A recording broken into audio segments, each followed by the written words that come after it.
نحمدہ ونصلی علی رسولہ الکریم اما بعد اعوذ باللہ من الشیطان الرجیم بسم اللہ الرحمن الرحیم۔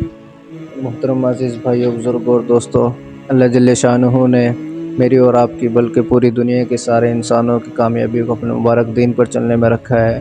دین ہماری زندگیوں میں حضور پاک صلی اللہ علیہ وسلم مبارک محنت سے آئے گا۔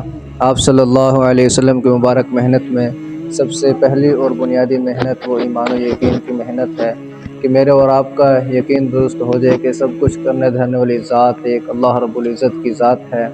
ساری کی ساری کائنات کے پیدا کرنے والے بھی اکیلے اللہ ہیں، اور ساری کی ساری کائنات کے اوپر ملکیت بھی ایک اکیلے اللہ کی ہے، اور ساری کی ساری کائنات پر قبضہ تصرف کنٹرول اللہ کا ہے، اور ساری کی ساری کائنات کو کھلانے والی ذات، پالنے والی ذات، پھیلانے والی ذات وہ اللہ رب العزت کی ذات ہے۔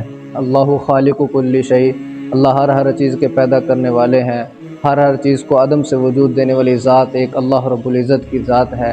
اللہ پاک قرآن پاک کے اندر فرماتے ہیں الحمدللہ الذی فاطر السماوات والارض، کہ اللہ پاک نے زمین و آسمان کو عدم سے وجود دیا۔ جب کچھ نہ تھا اللہ نے آسمانوں کو بلند کیا، جب کچھ نہ تھا زمین کا ذرہ نہیں تھا اللہ پاک نے زمین کو پانی کے اوپر بچھایا۔ اللہ پاک ہر چیز پر قادر ہیں۔ اللہ پاک فرماتے ہیں ان اللہ علی کل شیء قدیر، اللہ پاک ہر چیز پر قدرت رکھتے ہیں۔ اللہ پاک جس کو چاہتے ہیں عزتیں دیتے ہیں وتعز من تشاء، اور جس کو چاہتے ہیں ذلیل کر دیتے ہیں وتذل من تشاء، اور جس کو چاہتے ہیں اللہ پاک سلطنت دے دیتے ہیں تؤتی الملک من تشاء وتنزع الملک ممن تشاء، جس کو چاہتے ہیں بادشاہت دے دیتے ہیں، جس کو چاہتے ہیں بادشاہ سے گرا دیتے ہیں، جس کو چاہتے ہیں ملک دے دیتے ہیں، جس سے چاہتے ہیں ملک کو چھین لیتے ہیں، اور جس کو چاہتے ہیں اللہ پاک اولاد دیتے ہیں۔ یہب لمن یشاء اناثا ویہب لمن یشاء الذکور، جس کو چاہتے ہیں اللہ پاک بیٹے دیتے ہیں، جس کو چاہتے ہیں اللہ پاک بیٹیاں دے دیتے ہیں، اور جس کو چاہتے ہیں اللہ پاک دونوں بیٹے اور بیٹیاں دے دیتے ہیں، اور جس کو چاہتے ہیں اللہ پاک بانجھ کر دیتے ہیں۔ اللہ پاک کے قبضے کے اندر کنٹرول کے اندر ساری کی ساری کائنات ہے۔ اللہ پاک کن فرماتے ہیں ساری کی ساری کائنات کا وجود ہو جاتا ہے۔ انما امرہ اذا اراد شیئا ان یقول له کن فیکون، اللہ پاک کسی چیز کے کرنے کا ارادہ کرتے ہیں تو کن کہتے ہیں وہ چیز ہو جاتی ہے۔ تو اللہ کے ارادے کا نام وجود ہے۔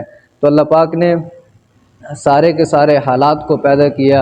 عزت اللہ کی طرف سے ہے، ذلت اللہ کی طرف سے ہے، کامیابی اللہ کی طرف سے ہے، صحت اللہ کی طرف سے ہے، بیماری اللہ کی طرف سے ہے، ہر چیز ہر نقشہ میرے اللہ کی طرف سے ہے۔ تو اللہ سب کچھ کرتے اللہ پاک ہیں، تو اللہ پاک کو راضی کرنا بہت ضروری ہے۔ اللہ پاک راضی ہوں گے، ملک مال چیزوں سے راضی نہیں ہوتے بلکہ راضی ہوتے ہیں اپنے احکامات نبی صلی اللہ علیہ وسلم کے طریقے پر چلنے سے راضی ہوتے ہیں۔ جو اللہ نے حکم دیا اس کے مطابق زندگی گزاریں گے، حضور پاک صلی اللہ علیہ وسلم جو ہمیں طریقہ بتایا اس کے مطابق زندگی گزاریں گے تو اللہ پاک مجھ سے اور آپ سے راضی ہو جائیں گے۔ سب کچھ کرتے اللہ پاک ہے تو اللہ پاک کو راضی کرنا ضروری ہے۔ اللہ پاک راضی ہوں گے، میرے اور آپ کے کام بن جائیں گے، بغیر پیسوں کے ہمارے پاس چیزیں ہو جائیں گی، اور بغیر پیسوں سے ہمارے